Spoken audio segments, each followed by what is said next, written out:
Понякога всяка манипулация престава да бъде от значение. Останете до края на това видео, за да разберете какво всъщност е най-важното. И така, всяка една манипулация спира да ви влияе, спира да има достъп до вас, спира по някакъв начин да ви въздейства, когато попитате манипулатора какво правиш в момента.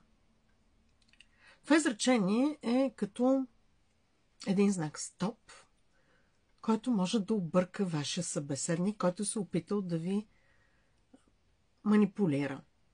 Например, представете си, че в случая вашият събеседник е вашият партньор, който казва: ти отново не си сготвила. Ти отново не си приготвила нищо за ядене. В този момент може да го попитате: какво правиш в момента? Правилно ли разбирам, че за пореден път ме упрекваш?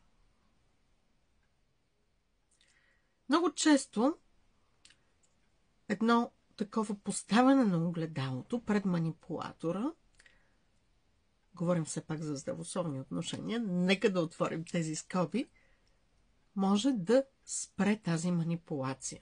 И манипулаторът да изпадне в ступор и дори да влезе в обяснителен режим.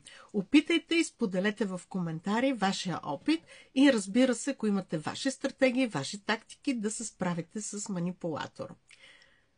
И, разбира се, добре дошли на моите консултации. Знаете, че съм комуникационен коуч и със сигурност мога да ви помогна да водите достойна, благотворна и благополучна комуникация, която е далеч от манипулации, от агресия и абюзърство. С вас беше Наталия, коуч, ментор и консултант по личностно развитие.